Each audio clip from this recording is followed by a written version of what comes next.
So now हम आ गए हैं विद क्वेश्चन नंबर 18 है। इसको भी हमने बिल्कुल वैसे ही सॉल्व कर देना है जिस तरह से हम लोग पीछे क्वेश्चंस को सॉल्व करते आ रहे हैं।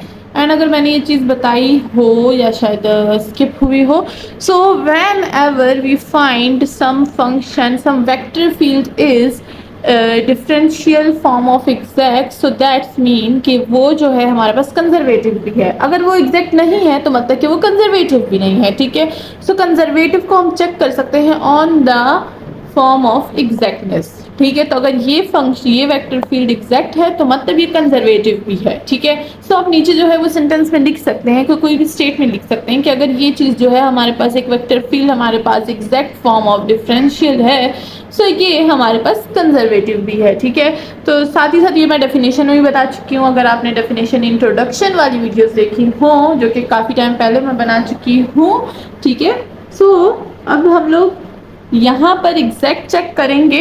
अच्छा, ये नहीं कि हर जो है हर कंजर्वेटिव फील्ड जो है वो एग्जैक्ट भी होगी, ऐसा नहीं होगा। ठीक है ना, सो इस चीज़ को ज़रा देखिएगा। ठीक है, ये दो अलग अलग चीज़ें हैं। तो चलिए अब हम लोग बात कर रहे हैं इसके एग्जैक्ट फॉर्म की। तो इसके एग्जैक्ट फॉर्म के लिए हमें तीन टर्म्स को हमेशा क्या करना होगा, डिफाइन करना होगा। तो सबसे पहला टर्म हमारे पास एग्जैक्ट का आता है partial m by partial of y equal to partial n by partial of x। ठीक है, so this is the m, this is the n and this is the p। सो यहाँ पर अगर हम लोग ले लें partial by partial of y, what is the m is the 2 cos y। ठीक है, equal to partial by partial of x, what is n is 1 bye y minus 2x sine of y। सही, तो ना अगर यहाँ पर देखिए 2 तो कांस्टेंट है, so you will not disturb that. ठीक है, डिस्टर्ब करना अच्छी बात नहीं होती दूसरे के पीस को, तो हम दूसरे के पीस को डिस्टर्ब नहीं करेंगे और साथ ही साथ 2 को भी डिस्टर्ब नहीं करेंगे because this is the constant term. और कांस्टेंट टर्म जब हमारे पास प्रोडक्ट में आते तो हम लोग उसको जो है एज अ जो है वो कांस्टेंट रखते हैं, उसको छेड़ते नहीं है और उसका जो है डेरिवेटिव भी नहीं निकालते। ठीक है, सो नाउ यहाँ पर हम लोग क्या करेंगे, cos y को देखेंगे तो cos y हमारे पास क्या आ जाएगा, sin y आ जाएगा। तो this is the sin y। ठीक है, इक्वल टू y को विद रिस्पेक्ट टू x नहीं कर सकते तो this whole term will be 0 minus आ जाएगा हमारे पास। ठीक है, नाउ ये है हमारे पास क्या, एक मिनट। अच्छा, cos का डेरिवेटिव क्या होता है हमारे पास, माइनस साइन होता है, तो यहाँ पर हम लोग माइनस भी लगाएंगे। एंड देन अगर यहाँ पर हम देखें तो 2 है हमारे पास और हम लोग विद रिस्पेक्ट टू x करें तो x की वैल्यू 1 आ जाएगी, तो ये हो जाएगा साइन ऑफ y। सो ये हमारे पास एग्जैक्ट फॉर्म है because these are equal. So first term हो गई हमारे पास बहुत ही इजीली। अब सेकंड टर्म की तरफ चलते हैं। सेकंड टर्म हमारे पास क्या है, हमारे पास है partial m by partial of z and साथ ही साथ partial p by partial of x, partial p by partial of x। ठीक है, तो यहाँ पर हमारे पास m क्या है वो तो हमने जो है ऑलरेडी चेक किया हुआ है।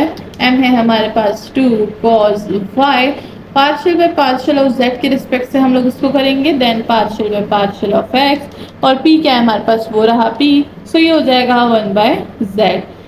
y को विद रिस्पेक्ट टू z नहीं कर सकते 0, z को विद रिस्पेक्ट टू x नहीं कर सकते 0, सो दिस इज ऑल्सो इक्वल। ठीक है, नाउ हमारा सेकंड टर्म हो गया है। अब last but not least third term की तरफ चलेंगे। थर्ड टर्म क्या होती है हमारे पास, partial n by partial of z and partial p by partial of y। So n को विद रिस्पेक्ट टू z करेंगे, देखिए n को विद रिस्पेक्ट टू z हम नहीं कर सकते, दोनों में x और y है तो z के रिस्पेक्ट से नहीं कर सकते तो 0। p को विद रिस्पेक्ट टू y नहीं कर सकते बिकॉज यहाँ पर टर्म जो है वो z का है, तो this is also equal to 0। So ये भी हमारे पास क्या है, एग्जैक्ट है। So now all conditions are satisfied, 3 condition होती है, सेटिस्फाई कर ली हमने, 3 टर्म्स को फाइंड कर लिया। Since all condition satisfy the differential form is exact meaning the vector field is conservative. So you can write these sentences, these statement in your solutions। Statement हम नहीं लिखते इसलिए मैं बोल के बता रही हूँ। ठीक है, सो ये स्टेटमेंट आप लिख सकते हैं, अपनी मन पसंदीदा स्टेटमेंट भी लिख सकते हैं बट वो ट्रू होनी चाहिए और उसके लफ्ज जो है वो बिल्कुल सही मीनिंग देने चाहिए। ठीक है, ताकि कोई भी वहाँ पर कंफ्यूजन ना हो। नाउ हमने एग्जैक्ट फॉर्म फाइंड कर ली, अब हम क्या करेंगे, पोटेंशियल फंक्शन फाइंड करेंगे, यानी हमें 3 टर्म अगेन जो है 3 इक्वेशंस बनाने होंगे, 3 टर्म नहीं अब 3 इक्वेशंस बनाएंगे हम। तो फर्स्ट इक्वेशन होगा partial f by partial of x, partial f by partial of y and partial f by partial of z, ये होगा m n and P.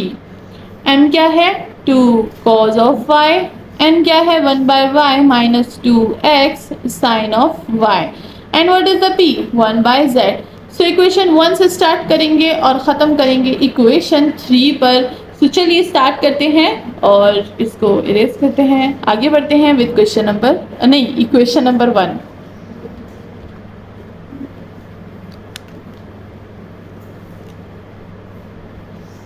So equation number first को ले लेंगे हम, partial f by partial of x equal to m, जो कि क्या था, जो कि था हमारे पास 2 cos ऑफ y। ठीक है, तो सबसे पहले हम लोग फर्स्ट वाले को जो है इंटीग्रेट करेंगे with respect to what, with respect to x। ठीक है, तो चलिए इंटीग्रेशन लगाएंगे विद रिस्पेक्ट टू x। तो ये हो जाएगा हमारे पास partial f by partial of x d of x equal to 2 cos of y and d of x. Because यहाँ पर एक्स का टर्म नहीं है, इससे मैंने पहले से उनको बाहर निकाला हुआ है, बिकॉज उनको हम लोग इंटीग्रेट नहीं कर सकते। सो नाउ यहाँ पर आ जाएगा हमारे पास function x y and z equal to 2 cos of y, and हमें पता है कि इंटीग्रल डी ऑफ x हमें x देता है, तो यहाँ पर हमारे पास x भी आ जाएगा, तो हम 2x लिख सकते हैं। ठीक है, थोड़ा सा जो है इसे क्या बोलते हैं, मैनेजमेंट इज़ वेरी इंपॉर्टेंट, तो यहाँ पर हम लोग मैनेजमेंट रखेंगे ऑर्डर। ठीक है ना, तो हमारे पास फर्स्ट फंक्शन आ गया, साथ ही साथ हम एक आर्बिट्री फंक्शन लगाएंगे for the y and z। ठीक है ना, तो यहाँ पर आपको ज़रूर लिखना है कि g ऑफ y z जो है वो एक आर्बिट्री फंक्शन है, याद रखिएगा, this is the function of y and z, because हमें y z अभी फाइंड करना है। तो now this is our star function, जिसको हम लोग बोलेंगे पोटेंशियल फंक्शन। इसी में एडिटिंग करेंगे और सारी की सारे जो है बाकी के टर्म्स को फाइंड करेंगे। तो हमेशा की तरह हम यहाँ पर अपने जो है पोटेंशियल फंक्शन को लिख लेते हैं, क्या था 2x cos of y plus g y of z, this is the star function. अब इस स्टार फंक्शन को बनाएंगे चमकीला by finding the g y of z। ठीक है, तो इसके लिए क्या लेंगे, इसके लिए हम लोग क्या लेंगे, equation number 2, that is the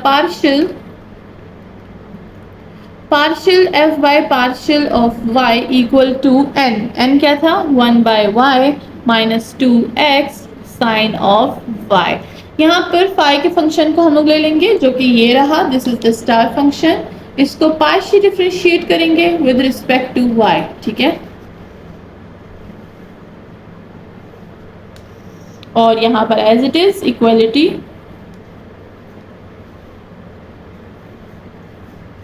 सही।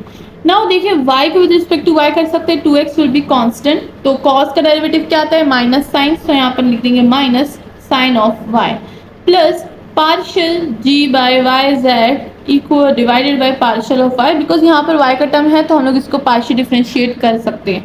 मैं इसीलिए ये चीज़ बार बार बता रही होती हूँ ताकि स्टूडेंट्स भूले नहीं। अगर मैं एक बार बताती हूँ तो फिर स्टूडेंट बोलते हैं मैम आप बार बार बताया करें, हम जो है वो एक दफ़ा अगर हमने नहीं सुना तो हम लोग बार बार सुन लेंगे।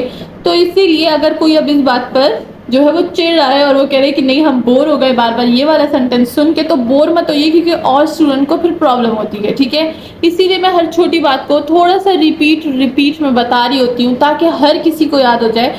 क्योंकि वो एक स्टूडेंट कहता है कि मैम हर कोई जो है सारी की सारी वो वीडियोस नहीं देखता, कोई इंट्रोडक्शन नहीं देखता, कोई बीच के जो है वो एक्सरसाइज नहीं देखता, लास्ट की एक्सरसाइज देखता है।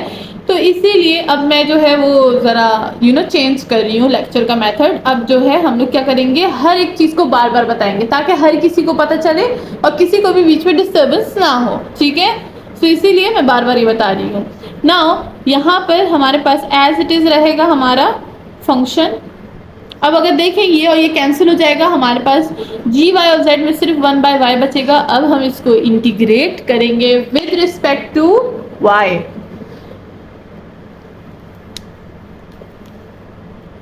So now partial g y of z by partial of y equal to 1 by y। ठीक है ना, पॉजिटिव था, yes positive 1 by y।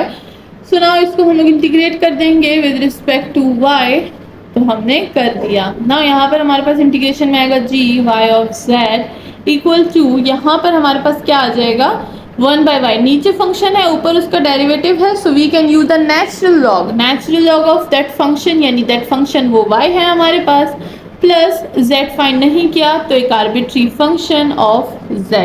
Now this is our potential function, इसको जो है स्मॉल स्टार है ये, ठीक है, वो बड़ा स्टार है। अब इसको हम लोग पुट करेंगे वहां पे ताकि हमारा जो पोटेंशियल फंक्शन है वो अपग्रेड हो जाए, ठीक है। नाउ हमारा स्टार शाइनी फंक्शन जो है वो तैयार हो गया है। अब हम लोग फाइंड करेंगे एच ऑफ जेड, जो कि हम लोग अपने लास्ट इक्वेशन से फाइंड करेंगे function with respect to z equal to p. P क्या था? 1/z, ठीक है। तो चलिए यहाँ पर सबसे पहले पोटेंशियल फंक्शन को डिफ्रेंशिएट कर देंगे, पार्शियल डिफ्रेंशिएट कर देंगे विद रिस्पेक्ट टू जेड। ये हो जाएगा 2x cos of y plus natural log of y plus h of z equal to 1/z। So अगर यहाँ पर देखें हमारे पास जीरो हो जाएगा ये टर्म भी जीरो हो जाएगा बिकॉज y को विद रिस्पेक्ट टू z नहीं कर सकते, xy को विद रिस्पेक्ट टू z नहीं कर सकते। ये आ जाएगा partial h of z by partial of z equal to 1/z।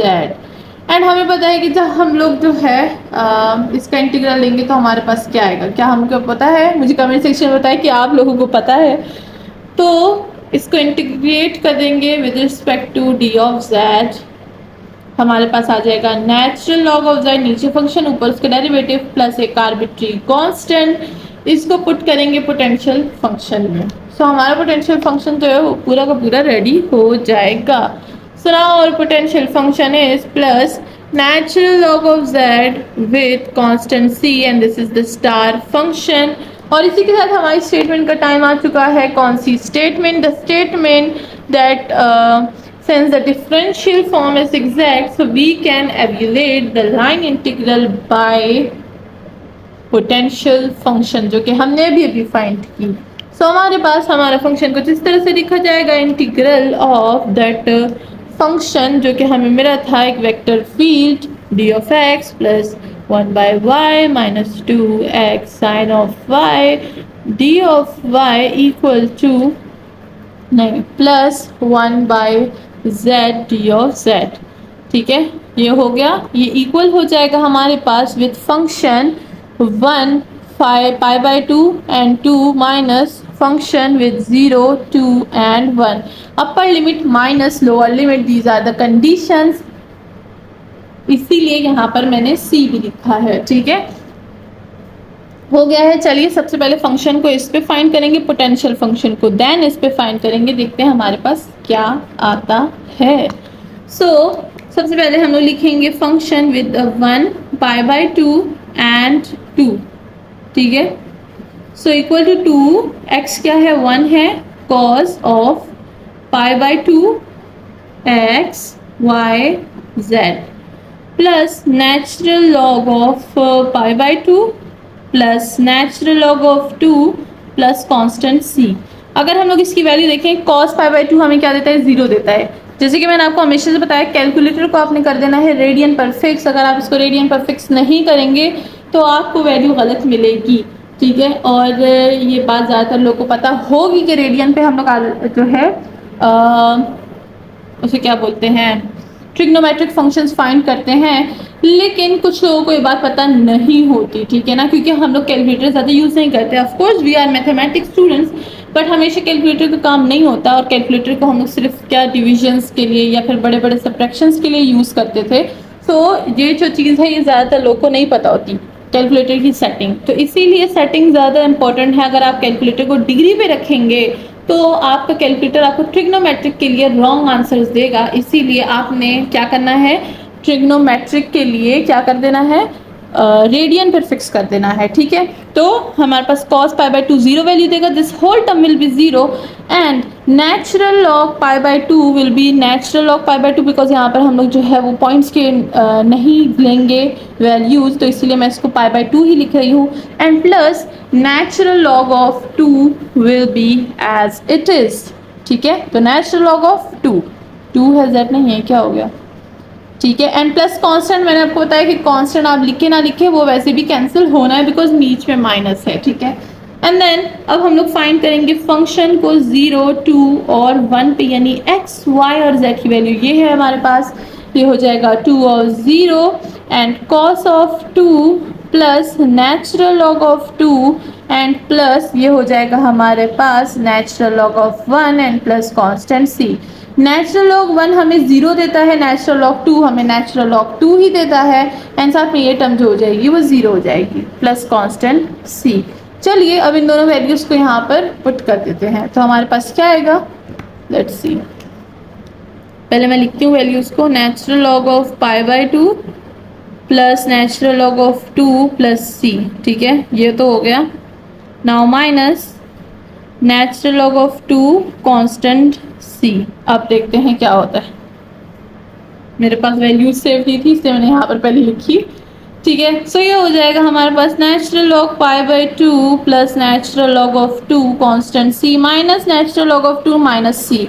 Plus minus cancel, हमारे पास आंसर आया natural log pi by 2 and that's all. हमारा जो लाइन इंटीग्रल है वो एवेल्यूएट हो चुका है to natural log pi by 2। So आप रिजल्ट के स्टेटमेंट में भी लिख सकते हैं कि so the integral evaluate to natural log pi by 2 and hence it is proof. तो सॉल्व हो गया है। इसी के साथ हमारी वीडियो भी एंड हो गई है। मिलते हैं नेक्स्ट वीडियो में विद अनदर प्रॉब्लम। अपना ख्याल रखिएगा, चैनल को सब्सक्राइब करना बिल्कुल ना भूलिएगा। Remember mean your special prayers. Allah Hafiz.